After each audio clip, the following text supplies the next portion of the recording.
Атасы тақуалық қылды эле, тақуа инсан төрөлдү. Андыктан мына үйлөнө турган жаштарга айтат элек, өзүңдү тарбияла. Эми ушул колунда барына кызыгып, байлыгына, бийлигине кызыгып тигендер, үйлөнгөндөр эртең булардан кандай балдар чыгыш керек? Салих инсандар чыгат деп үмүт кылабызбы булардан биз? Бир эле нерсени үмүт кылабыз. Нак ошол акчаны сүйүп, акчанын кулу болгон бизнесмендер чыгат. Аллах Таала Куранда Хизр окуясында айтат, жетим балдардын казынасы туурасында. Ва кана абухума салиха. Алардын атасы салих киши эле дейт. Атасы салих болгондуктан Аллах балдарын сактады. Бул абдан чоң сабак болуп аталат деди.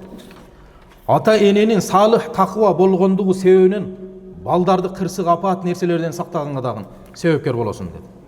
Аятта алар салих болчу дебеди дейт. Ва кана абухума салиха. Ошол балдар салих эле деген жок. Жетим балдардын атасы салих эле, урпактарын Аллах Таала кыйынчылыктардан, апаат нерселерден сактап койду дейт. Ошондуктан ата эне балага эң биринчи үйдөгү ибрат, үйдөгү жакшы бир өрнөк, жакшы бир үлгү бул ата эне болуп аталат деди. Балдарга жакшы тарбия берүүгө аракеттенишибиз керек. Абдуллах ибн Мубарактын атасы Мубарактын окуясы жөнүндө айтайлы дейт. Бул окуя кайсы китепте келет? Атharul Bilad ва Akhbarul Ibad деген китепте мына ушинтип баяндалат. Абдуллах ибн Мубарактын атасы кантип үйлөнгөн туурасында окуяны айтып атат эми. Абдулла эми Мубарактын баласы болсо ошол Мубарак Абдулланын апасына кантип үйлөнгөн? Бунун окуясы кандайча деп атат. Абдуллах ибн Мубарактын апасы Харасандагы Марв шаарынын казысы Нух ибн Мариямдын кызы болгон дейт. Харасандагы Марв шаарынын казысы Нух ибн Мариямдын кызы болгон дейт. Ал кыз таква, адептүү жана абдан сулуу болгон дейт. Марв шаарындагы байманаптар, атактуу адамдар баары анын колун сурап, өз уулдарына үйлөндүрүүнү сурап келишкен дейт. Ошол Марв шаарындагы инсандар, байманаптар, атак тектүүлөрдүн бардыгы келип кызынын колун сураган дейт. Балама бересиңби деп сурап келишкен дейт. Бирок казы кызын шаардагы байманаптардын, атактуулардын эч бирине бербеди. Тескерисинче өзүнүн багындагы иштеген индиялык кул болгон бир жигитке берди. Ал жигит Мубарак эле дейт. Абдуллах ибн Мубарактын атасы Мубарак эле дейт. Ошол казынын колунда кул болуп иштеген Мубаракка берип атат кызын. Эмне себептен? Бир күнү казы өзүнүн багына барып кызматчысына мага жүзүм алып кел деп буйруйт дейт. Казы Мубаракты жумшап атат. Мага жүзүм алып кел деп дейт. Ал жүзүм алып келди, бирок ал жүзүм кычкыл болуп чыкты. Анан жанагы кызматчыга айтты: "Мен сага ширин жүзүм алып кел деп буйрдум. Сен мага кычкылын көтөрүп келипсиң. Бар дагы мага ширинин алып кел" дейт. Экинчи рет барып келгенде дагы жеп көрсө дагы кычкыл чыгат.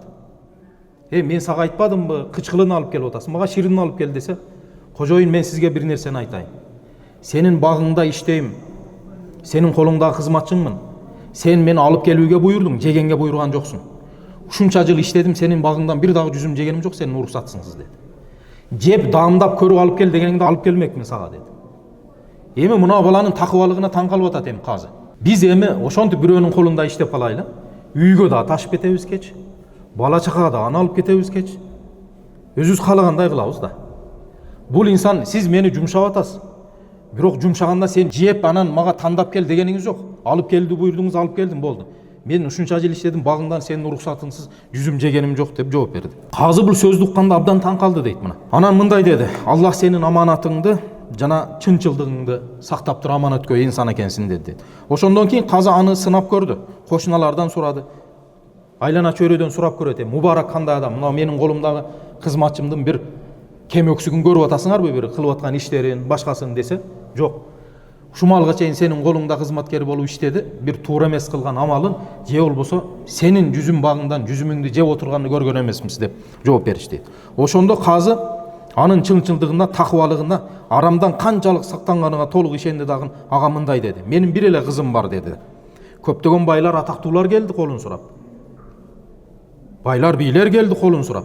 Аларга бербедим.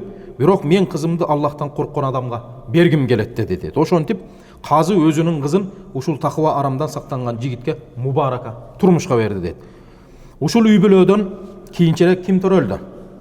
Ал өз заманынын эң чоң залкар алымы, чоң мухаддиси, чоң захиди Абдуллах ибн Мубарак жарык дүйнөгө келди.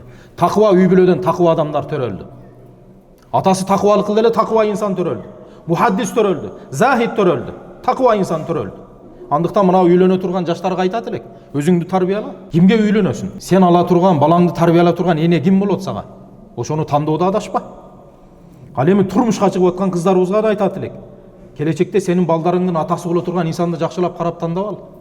Несин карап атасың сен? Кайсыл тарабын карап атасың сен? Эмнесине кызыгып атасың сен?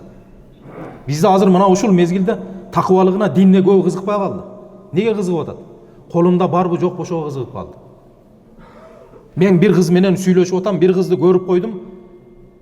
Эгер макул десеңиздер, ошол кызга барып сөйгө салып болуп келиңиздер деп бала ата-энесиге айта турган болсо, не деп атат? Кандай адамдар үй бүлөсү? Колунда барбы жокпу? Колунда барын сурап атат да. А кыздарыбыз да колунда барга турмушка чыкканга кызыгып атат. Эми ушул колунда барына кызыгып, байлыгына, бийлигине кызыгып тигендер, үйлөнгөндөр эртең булардан кандай балдар чыгыш керек? Карылар чыгат деп үмүт кылабызбы булардан? Салих инсандар чыгат деп үмүт кылабызбы булардан биз? Бир эле нерсени үмүт кылабыз. Нак ошол акчаны сүйүп, акчанын кулу болгон бизнесмендер чыгат. Туурабы? Эмне дейбиз ана?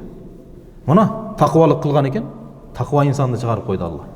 Андыктан айтабыз жаштарга, такыбалык кыл, такыбалык салихтер төрөлсүн сенден дейт. Башка бир риваятында ошол казы мындай деп сураган экен жанагы Мубарактан. О Мубарак, мен сенден чоң бир маселе боюнча сурайм.